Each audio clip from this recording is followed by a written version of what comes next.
ರೈತ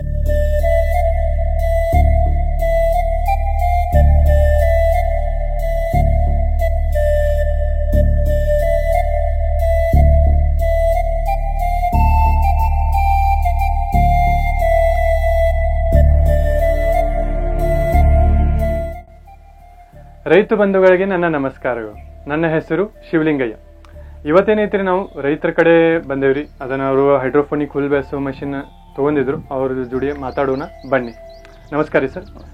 ನಿಮ್ಮ ಹೆಸರು ಸರ್? ಹರ್ಷ.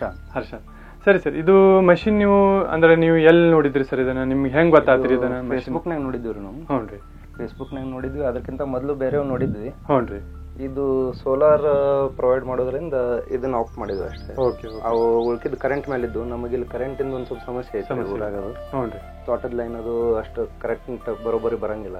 ಓಕೆ. ಅದಕ್ಕೆ ಸೋಲಾರ್ ಆದ್ರೆ ನಮಗೆ ಅನುಕೂಲ ಆಗೋದು ಸೋಲಾರ್ ಮೇಲೆ. ಸೋಲಾರ್ ಇದು ಮಷಿನ್ ಅಂದ್ರೆ ನೀವು ಈಗ ನಿಮ್ದು ಏನ್ ಪ್ರಾಬ್ಲಮ್ ಇತ್ರಿ? ನೀವು ಈ ಮಷಿನ್ಗೆ ಯಾಕೆ ನೀವು ಇದನ್ನ ಹೋದ್ರಿ? ಅಂದ್ರೆ ಹೈಡ್ರೋಫೋನಿಕ್ ಹುಲ್ ಅಂತ ಈಗ ನಾರ್ಮಲ್ ಹೊಲ್ದಾಗ್ನು ಒಬ್ಬರ ಹುಲ್ ಬೆಳೆಸ್ತಾರ್ರಿ. ಆದ್ರೆ ನಿಮ್ ಸೈಡ್ ಹಿಂಗ ಏನಾರ ಪ್ರಾಬ್ಲಮ್ ಇತ್ತು ಅಥವಾ ನೀವು ಇದನ್ನ ಆಪ್ಷನ್ಗೆ ಯಾಕೆ ಹೋದ್ರಿ ಹೈಡ್ರೋಫೋನಿಕ್ ಹುಲ್ಸ್? ಇಲ್ಲ, ನಮ್ದು ಹೈಡ್ರೋಫೋನಿಕ್ ಅನ್ನಕೇನ್ರಿ ಕಣಕಿ ಎಲ್ಲಾ ಸ್ಟಾಕ್ ಐತಿ. ಆಮೇಲೆ ಫೀಡ್ನು ಐತಿ ನಮ್ಮ ಹತ್ರ. ಬಟ್ ಫೀಡ್ ಅದು ಕಂಪೇರ್ ಮಾಡಿದ್ರೆ ಒಂಚೂರು ಗ್ರೀನ್ ಫಾಡರ್ ಇರ್ಲಿ. ಆಮೇಲೆ ಇದು ಕಾಳು ಹಾಕೋದ್ರಿಂದ ಅಂದ್ರೆ ಜೋಳ ಒಂದ್ ಬಿಟ್ಟು ನಾವು ಮೆಕ್ಕೆಜೋಳ ಆಗ್ಲಿ ಗೋಧಿ ಆಗ್ಲಿ ಯಾವ್ದಾದ್ರು ಹಾಕೊಂಡು ವೈಸ್ ಆಮೇಲೆ ಕಾಳನ್ನು ತಿನ್ನಂಗ ಆಗ್ತೈತಿ. ಆಮೇಲೆ ಹಸಿರು ಮೇವನ್ನು ತಿನ್ನಂಗ ಆಗತ್ತ ಅಂತ ಹೇಳಿ ಇದನ್ನ ಅಳವಡಿಸಿವ್ರಿ. ಓಕೆ. ಅದೇ ಈಗ ನೀವು ಬಾಕಿ ನೀವು ಅಂದ್ರೆ ನನಗ ಅಂದ್ರೆ ಬಾಕಿ ಕಂಪ್ನಿದು ನೀವು ನೋಡಿದ್ರಿ. ಈ ಕಂಪ್ನಿದು ಚೂಸ್ ಮಾಡೋದು ಏನ್ ರೀಸನ್ ರೀ? ಅಂದ್ರೆ ಮಷಿನ್ ಬ್ಯಾರೆ ಅಂದ್ರ ಅದೇ ಹೇಳಿದ್ನಲ್ರಿ, ಕರೆಂಟ್ ಇಂದಿದ್ವು.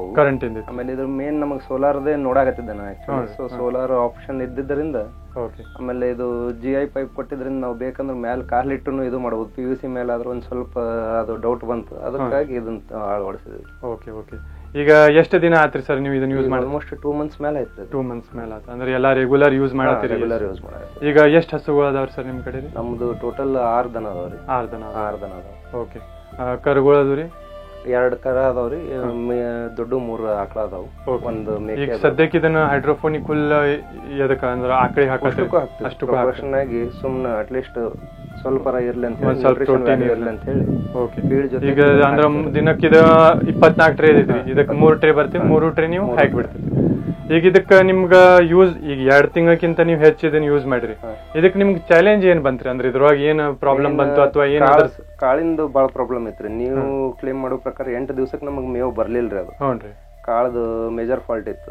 ಅದನ್ನ ನಿಮ್ಮ ಕಂಪ್ನಿ ಥ್ರೂ ರೆಕ್ಟಿಫೈ ಮಾಡ್ಕೊಂಡ್ಮೇಲೆ ಈಗ ಹೊಸ ಕಾಳು ತರಿಸ್ಕೊಂಡಿವ್ರಿ. ಹೊಸ ಕಾಳು ಯೂಸ್ ಮಾಡಿ ನೋಡ್ಬೇಕ್ರಿ. ಇದು 8 ಡೇಸಿಗೆ ಬರ್ಲಿಲ್ರಿ. ಇದು ಫೀಡ್ ಬರ್ಲಿಲ್ಲ. 8 ಡೇಸ್ ಕಂಪ್ಲೀಟ್ ಆಗಿ ಬರ್ಲಿಲ್ಲ. ಇದು 10-15 ಡೇಸ್ ತೊಳ ಆಯ್ತು. ಅದೇ ಕಾಳಿಂದು ಒಂದ್ ಸ್ವಲ್ಪ ನಾನು ತೋರಿಸ್ಬಿಡ್ತೇನೆ ಅದನ್ನ. ಕಾಳಂದ್ರ ಒಂದ್ ಸ್ವಲ್ಪ ಸಣ್ಣ ಅದಾವ್ರಿ ಇವು. ಇದನ್ನ ನೋಡ್ಬೋದ್ರಿ ನೀವು ರೈತರು. ಅಂದ್ರೆ ಇವು ಕಾಳು ಒಂದ್ ಸ್ವಲ್ಪ ಸಣ್ಣ ಅದಾವ್ರಿ. ನಾನು ಟ್ರೈನಿಂಗ್ ಟೈಮ್ನು ಎಲ್ಲಾ ಟೈಮ್ನು ಒಂದ್ ಸ್ವಲ್ಪ ಹೇಳ್ತಿರ್ತೇನೆ. ಕಾಳು ಒಂದ್ ಸ್ವಲ್ಪ ಚಾಯ್ಸ್ ಮಾಡುವಾಗ ಒಂದ್ ಸ್ವಲ್ಪ ಕೇರ್ಫುಲ್ ಇರ್ಲಿ. ಅಥವಾ ಯಾಕಂದ್ರೆ ಏನೈತ್ರಿ, ಇದು 1 ಟೈಮ್ ನೀವು ತೊಗೊಂಬರ್ತೀರಿ. ಇದನ್ನ ಕಾಳು ಒಂದ್ ಸ್ವಲ್ಪ ಚೆನ್ನಾಗಿ ನೀವು ತೊಗೊಂಬಂದು ಚೆನ್ನಾಗಿ ಇದನ್ನ ಮಾಡಿರಿ ಅಂದ್ರೆ ಎಲ್ಲ ಪ್ರಾಪರ್ ಆಗಿ ಬರ್ತದೆ. ಮತ್ತೀಗ ಸರ್ ಲೇಬರ್ಸ್ ಅದು ಯೂಸ್ ಮಾಡುವಾಗ ಅವ್ರದ್ದು ಏನು ಅನಿಸಿಕೆ ರೀ? ಅಂದ್ರೆ ಏನ್ ಅಂತಾರೆ ಅವರು? ಇಲ್ಲ, ಈಸಿ ಐತ್ರಿ. ಬಟ್ ಸ್ವಲ್ಪ ಅದೇ ಕಾಳು ಅವ್ರಿಗೆ ಹಾಕೋದು ಒಂದ್ ಸ್ವಲ್ಪ ಇದು ಆಗತೈತಿ. ಎಲ್ಲ ಈಗ ಹೇಳ್ಕೊಟ್ಟಿರಿ ನೀವು? ಹೇಳ್ಕೊಟ್ಟಿವ್ರಿ, ಅವರು ಮಾಡ್ಕೋತಾರ. ಈಗ ಅಂದ್ರೆ ಈಗ ದಿನನಿತ್ಯ ಅವ್ರದ್ದು ಏನ್ ರೂಟೀನ್ ಇರ್ತೈತ್ರಿ ಇದ್ರೊಳಗ? ಈಗ ಹೊಲದ ಜೋಡಿ ಕಂಪೇರ್ ಮಾಡ್ರಿ ಏನಾಕೈತ್ರಿ, ಹೊಲಕ್ ಹೋಗಿದ್ರಿ ಕಟ್ ಮಾಡ್ಕೊಂಡ್ ಬರೋದ್ರಿ. ಇದ್ರೊಳಗ ಅವ್ರದ್ದು ದಿನನಿತ್ಯ ಏನೈತ್ರಿ? ಅಂದ್ರೆ ಇದು 1 ದಿವಸ ಅಂದ್ರೆ 2 ಡೇಸ್ ಮೊದ್ಲು ಅಂದ್ರೆ ಇದಕ್ಕೆ ಟ್ರೇಕ್ ಹಾಕೋಕ್ಕಿಂತ ಮೊದ್ಲು 2 ದಿವಸ ಮೊದ್ಲು ನೆನೆ ಇಡ್ತೀವ್ರಿ. ಆಮೇಲೆ 1 ದಿವಸ ಗೋಣಿ ಚೀಲದಾಗ ಹಾಕಿಡ್ತೀವಿ. ಅದಾದ್ಮೇಲೆ ಏನೈತಿ ಇದಕ್ಕೆ ಟ್ರಾನ್ಸ್ಫರ್ ಮಾಡೋದು. ಅಂದ್ರೆ 3 ಡೇಸ್ ಪ್ರೋಸೆಸ್ ಇಲ್ಲ. ಅದ ಅವ್ರಿಗೆ ಏನಾರ ಹಿಂಗ ತ್ರಾಸ ಆಕೇತನ್ರಿ? ಇಲ್ಲ, ಏನು ತೊಂದ್ರೆ ಇಲ್ಲ. ಈಗ ಲೇಬರ್ಸ್ ಒಳಗ್ರಿ ಅಂದ್ರ ಈಗ ಲೇಡೀಸ್ ಅದು ಯಾರು ಹಿಂಗ್ ಯೂಸ್ ಮಾಡ್ತಾರೆ? ಲೇಡೀಸ್ ಯಾರು ಮಾಡಿಲ್ಲ. ಈಗ ಯೂಸ್ ಮಾಡಿವಿ. ಓಕೆ. ಅಂದ್ರೆ ಬಾಕಿ ಏನ್ ಹಿಂಗ ಪ್ರಾಬ್ಲಮ್ ಇದ್ರೆ ಎಲ್ಲ ಯೂಸ್ ಅದು ಮಾಡತ್ರಿ. ಮತ್ತೆ ಇದು ಕಂಪನಿ ಬಗ್ಗೆ ಹೆಂಗ್ ಅನಿಸ್ತೀರಿ ಸರ್ ನಿಮ್ಗೆ? ಅವ್ರದ್ದು ಫೀಡ್ಬ್ಯಾಕ್ ಅದು ಎಲ್ಲ ಚಲೋ ಐತ್ರಿ. ಏನೇ ಇದ್ರು ಕಾಲ್ ಮಾಡಿವಿ. ಕಾಲ್ ಮಾಡಿದಾಗ ಆನ್ಸರ್ ಮಾಡಿ ಅದಕ್ಕೆ ಏನಾಗೈತಿ, ಏನ್ ಆಲ್ಟರ್ನೇಟ್ ಸೊಲ್ಯೂಷನ್ ಅದು ಹೇಳ್ಯಾರ. ಆಮೇಲೆ ಕಂಟಿನ್ಯೂಸ್ ಫೀಡ್ಬ್ಯಾಕ್ ತಗೋತಿರ್ತಾರೆ. ಓಕೆ ಓಕೆ, ಸರಿ ಸರ್. ಅದನ್ನೇ ಚೆನ್ನಾಗಿ ಉಪಯೋಗ ಮಾಡ್ರಿ. ಅದೇ ರೈತ್ರಿ ಸರ್ ಜೋಡಿ ಮಾತಾಡಿದೀವ್ರಿ ನಾವು. ಅವ್ರಿಗೆ ಮಷಿನ್ ಎಲ್ಲ ಯೂಸ್ ಮಾಡತ್ತಾರ. ಈಗ ನೀವು ಇದ್ರ ಬಗ್ಗೆ ಏನೈತ್ರಿ ಮಾಹಿತಿ ಬೇಕಾದ್ರೆ ನಮ್ದು ಯೂಟ್ಯೂಬ್ ಚಾನೆಲ್ ಐತ್ರಿ. ಆ ಯೂಟ್ಯೂಬ್ ಚಾನೆಲ್ ಹೋಗಿ ವಿಸಿಟ್ ಮಾಡಿ ನೀವು ಬಾಕಿ ಎಲ್ಲ ವಿಡಿಯೋ ನೋಡ್ಬೋದ್ರಿ. ಅದಕ್ಕೆ ಮಾಹಿತಿಗಾಗಿ ತೆಳಗಡೆ ನಂಬರ್ ಡಿಸ್ಪ್ಲೇ ಆಗ್ತೈತ್ರಿ. ಆ ನಂಬರ್ಗೆ ನೀವು ಕಾಲ್ ಮಾಡ್ಬೋದ್ರಿ. ಧನ್ಯವಾದಗಳು.